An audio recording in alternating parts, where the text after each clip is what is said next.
السلام علیکم ورحمۃ اللہ وبرکاتہ۔ اعوذ باللہ من الشیطان الرجیم، بسم اللہ الرحمن الرحیم۔ لتنذر قوما ما انذر آباؤهم فهم غافلون، لقد حق القول على أكثرهم فهم لا يؤمنون، إنا جعلنا في أعناقهم أغلالا فهي إلى الأذقان فهم مقمحون، وجعلنا من بين أيديهم سدا ومن خلفهم سدا فأغشيناهم فهم لا يبصرون، وسواء عليهم أنذرتهم أم لم تنذرهم لا يؤمنون، انما تنذر من اتبع الذکر وخشی الرحمن بالغیب فبشرہ بمغفرۃ واجر کریم۔ صدق اللہ العلی العظیم۔ رب اشرح لی صدری ویسر لی امری واحلل عقدۃ من لسانی یفقہوا قولی، رب زدنی علما۔ سورہ یاسین کی تفسیر کا سلسلہ الحمدللہ جاری ہے۔ کل ہمارے مطالعے میں سورہ یاسین کا پس منظر، زمان نزول، موضوع، مضمون اور آیت نمبر 1 سے 5 تک کی تفسیر کا مطالعہ الحمدللہ ہوا ہے۔ اب اس کا اعادہ کرتے ہوئے آگے ہم بڑھیں گے۔ ابھی میں نے آپ کے سامنے آیت نمبر 6 سے آیت نمبر 11 تک کی تلاوت پیش کیا۔ اب اس کی ترجمانی یوں ہے، اللہ تعالیٰ جیسے کل ہمارے سامنے بات ہے، یاسین قسم کھا کر کہتے ہیں، والقرآن الحکیم، قسم ہے قرآن حکیم کی کہ تم یقیناً، یعنی اللہ کے رسول صلی اللہ علیہ وسلم رسولوں میں سے ہیں اور سیدھے راستے پر ہو، اور یہ قرآن مجید جو ہے غالب اور رحیم ہستی کا نازل کردہ ہے۔ یہ تمام تفصیلات کل ہمارے مطالعے میں آئیں کہ اللہ کا کلام ہے، اللہ تعالیٰ نے اللہ کے رسول صلی اللہ علیہ وسلم پر جبریل علیہ السلام کے ذریعے سے نازل کیا۔ اب آگے کس لیے نازل کیا؟ تاکہ تم خبردار کرو، وارن کرو، تب ڈراؤ ایک ایسی قوم کو جس کے باپ دادا خبردار نہ کیے گئے تھے، ایک ایسی قوم کو جن کے ابو، ان کے دادا وغیرہ ان کو بتایا نہیں گیا تھا، اور اس وجہ سے ہوا کیا کہ وہ لوگ غفلت میں پڑے ہوئے ہیں۔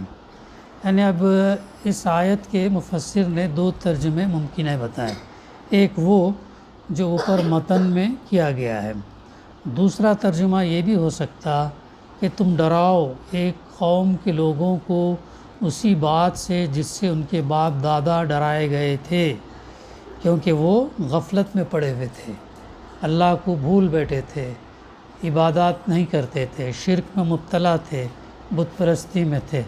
تو ڈراؤ باپ دادا کو جو غفلت میں پڑے ہوئے ہیں۔ پہلا مطلب اگر لیا جائے تو باپ دادا سے مراد جو ہے زمانہ قریب کے باپ دادا ہوں گے، کیونکہ زمانہ بعید میں تو عرب کی سرزمین میں متعدد انبیاء علیہ السلام آ چکے تھے، اور دوسرا مطلب چونکہ اللہ کے رسول صلی اللہ علیہ وسلم سے پہلے بھی کئی انبیاء اللہ تعالیٰ نے عرب کی سرزمین میں بھیجا تھا، اور دوسرا مطلب اختیار کرنے کی صورت میں مراد یہ ہوگی کہ قدیم زمانے میں جو پیغام انبیاء علیہ السلام کے ذریعے سے اس قوم کے آباء و اجداد کے پاس آیا تھا، اس کی اب پھر تجدید کرو، اس کو دوبارہ بتاؤ، پہلے جو بات بتائی گئی تھی ان کو اب پھر دوبارہ ان کو بتاؤ، کیونکہ یہ لوگ اسے فراموش کر گئے ہیں۔ اس لحاظ سے دونوں ترجموں میں در حقیقت کوئی تضاد نہیں ہے، کوئی ڈفرینس نہیں ہے، اور معنی کے لحاظ سے دونوں اپنی اپنی جگہ صحیح ہیں۔ اب اس مقام پر آگے مفسر لکھتے ہیں کہ ایک شبہ، ایک ڈاؤٹ پیدا ہوتا کہ اس قوم کے اسلاف، پرانے جو لوگ تھے، ان پر جو زمانہ ایسا گزرا تھا جس میں کوئی خبردار کرنے والا ان کے پاس نہیں آیا، تو اس زمانے میں اپنی گمراہی کے وہ کس طرح ذمہ دار ہو سکتے تھے جب ان کے پاس کوئی آیا نہیں بتانے والا، تو پھر وہ لوگ کیسے ذمہ دار ہو سکتے تھے؟ اس کا جواب یہ ہے کہ اللہ تعالیٰ جب کوئی نبی دنیا میں بھیجتا ہے تو اس کی تعلیم اور اس کی ہدایت کے اثرات جو ہے صرف وہیں تک محدود نہیں رہتے، بلکہ دور دور تک پھیلتے ہیں اور نسلاً بعد نسل جو ہے چلتے رہتے ہیں، ہے نا۔ اللہ کے رسول صلی اللہ علیہ وسلم 1450 سال پہلے آئے، آپ کے جو قرآن آپ کے اوپر اترا، پھر آپ جو ہے اپنے صحابہ کے سامنے بیان کیا، پھر وہاں سے عرب کے اندر وہ چیز پھیلی، پھر اس کے عرب سے پھر باہر نکل کے تمام دنیا میں آپ کا پیغام پہنچا اور پہنچتا ہی جا رہا ہے، پہنچتا ہی جا رہا ہے۔ اب دن بدن جو ذرائع ہیں کمیونیکیشن کے، ان کے ذریعے سے، یوٹیوب کے ذریعے سے، انسٹاگرام وغیرہ، یعنی جہاں ہر ایک کو جو ہے اللہ کے رسول صلی اللہ علیہ وسلم کا پیغام ہوتا ہے۔ ایسے ہی اللہ سبحانہ و تعالیٰ نے پہلے بھی انتظام کیا کہ جو بھی انبیاء عرب میں اور آئے تو ان کا پیغام جو ہے دور دور تک پھیلا اور پھر نسلاً بعد ایک نسل سے دوسری نسل تک چلتا رہا۔ یہ آثار جب تک باقی رہیں اور نبی کے پیروں میں جب تک ایسے لوگ اٹھتے رہیں جو ہدایت کی شمع روشن کرنے والے ہوں، اس وقت تک زمانے کو ہدایت سے خالی نہیں قرار دیا جا سکتا۔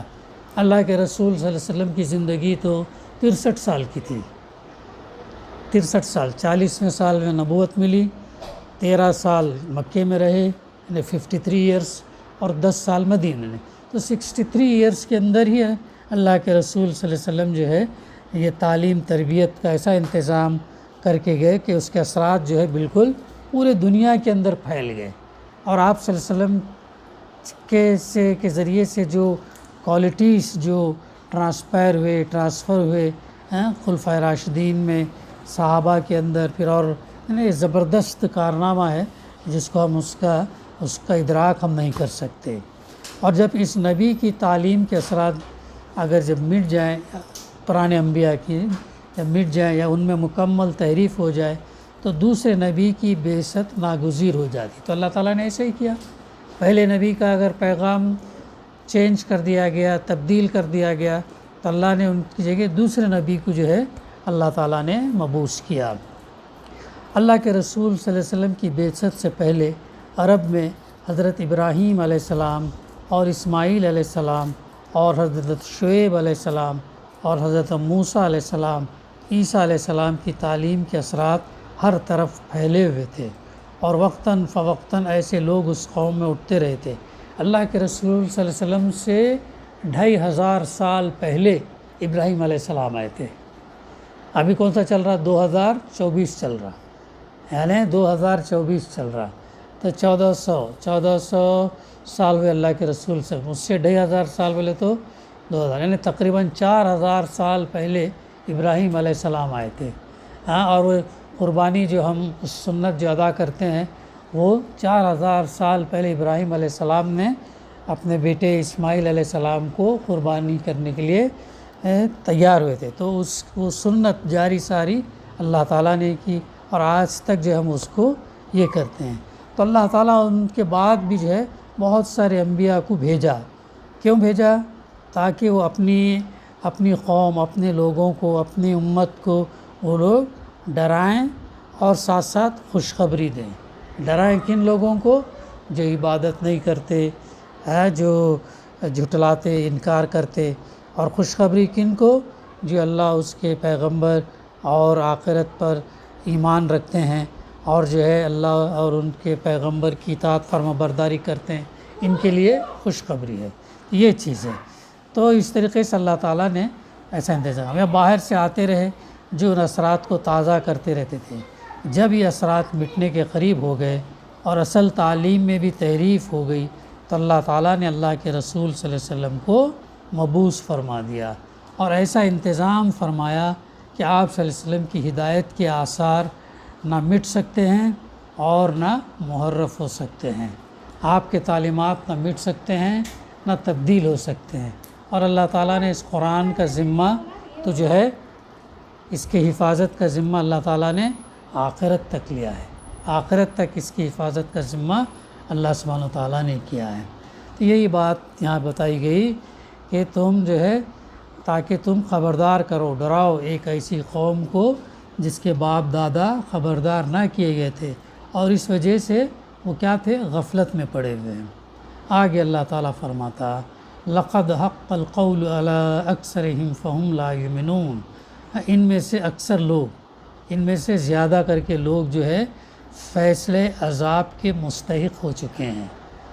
میجورٹی، زیادہ لوگ، کم لوگ جو ہے وہ جنت کی طرف جائیں گے، زیادہ لوگ جو اکثر ان کے اوپر عذاب کا فیصلہ صادر کر دیا گیا، ان کی نافرمانی، آگے بات آ رہی ان کی ہٹ درمی، تو اس کے اوپر عذاب کا فیصلہ اللہ تعالیٰ نے مستحق ہو چکے، اسی لیے وہ ایمان نہیں لاتے، اسی لیے وہ ایمان نہیں لاتا۔ اب یہ کن لوگوں کے بارے میں ہے؟ یہ ان لوگوں کا ذکر ہے جو اللہ کے رسول صلی اللہ علیہ وسلم کی دعوت کے مقابلے میں ضد اور ہٹ درمی سے کام لے رہے تھے، اور جنہوں نے طے کر لیا تھا کہ آپ صلی اللہ علیہ وسلم کی بات بہرحال مان کر نہیں دینی ہے۔ جانتے تھے 40 سال گئے، کل مطالعے میں بات آئی نا، پوری 40 سالہ زندگی ان کے سامنے تھی، امین کا لقب دیا، صادق ہیں، سچے ہیں کر کے بتایا، وہ تمام چیزوں سے اس کے باوجود بھی وہ اللہ کے رسول صلی اللہ علیہ وسلم کی بات کو نہیں مانتے۔ کیوں نہیں مانتے؟ ان کی ضد تھی، ہٹ درمی تھی، انا تھا، بہت سارے چیز، بہرحال وہ اپنے پرانے دین پر اڑے رہنا چاہتے تھے، تو یہ تو اس وجہ سے نہیں ہے، مان کر نہیں دے رہے تھے۔ ان کے متعلق فرمایا گیا کہ یہ لوگ فیصلے عذاب کے مستحق ہو گئے، یہ لوگ جو ہے یہ جو ہے کس کے مستحق ہوئے؟ عذاب کے مستحق ہوئے، اور اس لیے یہ لوگ ایمان نہیں لاتے۔ اس کا مطلب یہ ہے کہ جو لوگ نصیحت پر کان نہیں دھرتے اور اللہ کی طرف سے پیغمبروں کے ذریعے سے اتمام حجت ہو جانے پر بھی انکار اور حق دشمنی کی روشی اختیار کیے چلے جاتے ہیں، ان پر خود ان کی اپنی شامت اعمال مسلط کر دی جاتی ہے، اور پھر انہیں توفیق ایمان نصیب نہیں ہوتی۔ اسی مضمون کو آگے چل کر اس فقرے میں کھول دیا گیا۔ تم تو اسی شخص کو خبردار کر سکتے ہو، آگے بتایا جا رہا، جو نصیحت کی پیروی کرے اور بغیر دیکھے اللہ سے ڈرے، اسی کو تم سمجھا سکتے، ہر ایک کو نہیں، اور نصیحت بھی کون؟ جو اسے مانے، اس بات قبول کرے، اور جو اللہ پر بن دیکھے ایمان رکھتا ہے۔ آگے جو بات آ رہی ہے، تو یہی بات ان کے لیے عذاب جو ہے چشمہ ہو چکا ہے۔ ہم نے، اللہ تعالیٰ آگے فرماتا اس کی ترجمانی، ہم نے ان کے گردنوں میں طوق ڈال دیے، گردنوں کے اندر اللہ تعالیٰ نے طوق ڈال دیے، جن سے وہ ٹھوڑیوں تک جکڑے گئے، جکڑے گئے، طوق ڈالنے سے وہ ٹھوڑیوں تک جکڑے گئے، پکڑے گئے، اور اس لیے وہ سر اٹھائے کھڑے ہیں، اس لیے وہ سر ایسا کھڑے رہتے ہیں، اور ڈالنے پر ایسا کھڑے، ایسے اس طریقے سے وہ کھڑے ہوئے ہیں۔ یعنی اس آیت میں طوق سے مراد کیا ہے؟ ان کی اپنی ہٹ درمی، انا، ضد، جو ان کے لیے حق قبول میں رکاوٹ ہو رہی تھی، یہ چیز حق قبول کرنے میں رکاوٹ ہو رہی تھی۔ ٹھوڑیوں تک جکڑے جانے اور سر اٹھائے کھڑے ہونے سے مراد وہ گردن کی اکڑ ہے جو تکبر اور نخوت کا نتیجہ ہوتی ہے۔ اللہ تعالیٰ یہ فرما رہا کہ ہم نے ان کی ضد اور ہٹ درمی کو ان کی گردن کا طوق بنا دیا، اور جس کبر اور نخوت میں یہ مبتلا ہیں اس کی وجہ سے ان کی گردنیں کیا ہیں؟ اس طرح اکڑ گئی ہیں۔ اب چاہے کوئی روشن سے روشن حقیقت بھی ان کے سامنے آ جائے، یہ جو ہے اس کی طرف جھکیں گے نہیں، ایمان کی طرف نہیں جھکیں گے۔ کن لوگوں کے بارے میں کہا جا رہا؟ جن کے بارے میں فیصلہ عذاب اللہ تعالیٰ نے کر دیا، فیصلہ چسپاں کر دیا، اور جو لوگ غفلت میں پڑے ہوئے ہیں۔ پھر آگے اللہ تعالیٰ اور فرماتا وَجَعَلْنَا مِن بَيْنِ أَيْدِيهِمْ سَدًّا وَمِن خَلْفِهِمْ سَدًّا فَأَغْشَيْنَاهُمْ فَهُمْ لَا يُبْصِرُونَ، ہم نے ایک دیوار ان کے آگے کھڑی کر دی اور ایک دیوار ان کے پیچھے کھڑی کر دی۔ اللہ تعالیٰ نے ان کے سامنے ایک دیوار کھڑی کر دی اور ان کے پیچھے ایک دیوار کھڑی کر دی، پھر ہم نے انہیں ڈھانک دیا ہے، ہم نے ان کو ڈھانک دیا ہے، اب انہیں اب جو ہے کچھ نہیں سوچتا۔ اب میں غور کرو کہ اگر ہم اندھیرے میں ہیں، لائٹ چلی گئی، لفٹ میں ہے، اگر لائٹ چلی گئی، اندھیرے میں کیسے ڈھانک دیے جاتے ہیں، اب وہاں پر جو انسان کو کچھ نہیں سوچتا، کچھ بھی نہیں اس کو سوزتا، یعنی ایک دیوار آگے ایک پیچھے کھڑی کر دینے سے مراد یہ کہ اسی ہٹ درمی اور استکبار کا فطری نتیجہ یہ ہوا کہ یہ لوگ نہ پچھلی تاریخ سے کوئی سبق لیتے ہیں اور نہ مستقبل کے نتائج پر کبھی غور کرتے ہیں۔ ان کے تعصبات یعنی بیازڈ مائنڈ، تعصب ہے جس کی بنا پر اچھی بات، صحیح بات، حق بات ان کے پلے نہیں پڑتی۔ ان کے تعصبات نے ان کو ہر طرف سے اس طرح ڈھانک لیا اور ان کی غلط فہمیوں نے ان کو آنکھوں پر ایسے پردے ڈال دیے کہ انہیں وہ کھلے کھلے حقائق نظر نہیں آتے جو ہر سلیم الطبع اور بے تعصب انسان کو نظر آ رہے ہیں۔ تو ایسی یہ اس کی وجہ سے جو ہے نا، ایسی وجہ سے ان کو وہ چیزیں، حق بات ان کو نہ سمجھ میں آتی، نہ ان کو دکھتی، نہ وہ نشانیوں سے عبرت لیتے، نہ نصیحتیں کرتے۔ یہ ہے اللہ تعالیٰ۔ تو ان کے لیے پھر آگے اللہ تعالیٰ کہہ رہا ہے وَسَوَاءٌ عَلَيْهِمْ أَأَنذَرْتَهُمْ أَمْ لَمْ تُنذِرْهُمْ لَا يُؤْمِنُونَ، ان کے لیے یکساں ہیں، تم انہیں چاہے خبردار کرو یا نہ کرو، یہ نہیں مانیں گے۔ اب یہ جو ہے اب ایسے لوگوں کے لیے ہیں جن کے گردنوں میں اللہ تعالیٰ نے توق ڈال دیا، جن کے آگے پیچھے دیوار اللہ تعالیٰ نے کھڑی کر دی، ان کو کچھ نہیں سوچتا، ان کے بارے میں اللہ تعالیٰ فرما رہا کہ جو ہے انہیں خبردار کرو یا نہ کرو، یہ نہیں مانیں گے۔ یعنی اس کا مطلب یہ نہیں کہ اس حالت میں دعوت اور تبلیغ کرنا بیکار، ان کو سمجھانا بیکار ہے، بلکہ اس کا مطلب یہ ہے کہ تمہاری دعوت عام ہر طرح کے انسانوں تک پہنچتی ہے، دعوت ان کو سمجھانا، ان کو بتانا، یہ ہر اس کو کرنا چاہیے۔ لیکن ان میں سے کچھ لوگ وہ ہیں جن کا ذکر جو ہے اوپر ہوا ہے، توق پڑا ہوا ہے، دیوار ہے پیچھے آگے، فیصلہ عذاب ان کے اوپر ان کے پر ایمان جو ہے نہیں ہے ہوگا۔ اور کچھ دوسرے لوگ وہ ہیں، پہلی قسم کے لوگوں سے جب سابقہ پیش آئے اور تم دیکھ لو کہ وہ انکار اور استکبار اور عناد اور مخالفت پر جمے ہوئے ہیں تو ان کے پیچھے نہ پڑو، ایسے لوگوں کے پیچھے، سمجھانے کے پیچھے تم جو ہے نہ پڑو، مگر ان کی اس روش سے مایوس بھی مت ہو، دل شکستہ بھی نہ ہو، اور دل شکستہ ہو کر، مایوس ہو کر اپنا کام چھوڑ بھی نہ بیٹھو، کیونکہ تمہیں نہیں معلوم کہ اسی ہجوم، اسی آبادی تلخ کے درمیان وہ اللہ کے بندے کہاں ہیں جو نصیحت قبول کرنے والے اور اللہ سے ڈر کر سیدھے راستے پر آ جانے والے ہیں۔ اس میں سے بہت لوگ ہوں گے اس کے اندر جن کی نصیحت ان کو پہنچتی، بات سمجھ میں آتی، تو پھر وہ لوگ جو ہے وہ سیدھے راستے پر آ جائیں، لیکن ہم نہیں جانتے، اللہ جانتا ہے۔ تو اپنا کام کیا ہے؟ ہم یہ پیغام ان تک پہنچانا۔ اب یہ ہم جو پیغام یہ پہنچانا، اللہ جس کو ہدایت دے، جس کو نصیحت دے، جس کو توفیق دے، تو وہ جو ہے ہدایت پالے گا۔ تو تمہاری دعوت اور تبلیغ کا اصل مقصود اسی دوسری قسم کے انسانوں کو تلاش کرنا اور انہیں چھانٹ کر نکال لینا ہے۔ ہٹ دھرموں کو چھوڑتے جاؤ اور اس قیمتی متاع کو سمیٹتے جاؤ۔ ایسے لوگوں کو یہ کرو جو نصیحت قبول کرتے ہیں، قرآن کے پیغام کو سمجھتے ہیں، اس کے قریب آتے ہیں، عمل کرتے ہیں، ان لوگوں کی طرف تمہارا زیادہ یہ ہو۔ یہ ہے وہ بات جس فرمائی گئی انما تنذر من اتبع الذکر وخشی الرحمن بالغیب۔ تو تم اسی شخص کو نصیحت کر سکتے، خبردار کر سکتے جو نصیحت کی پیروی کرے اور دیکھے خدا رحمان سے ڈرے۔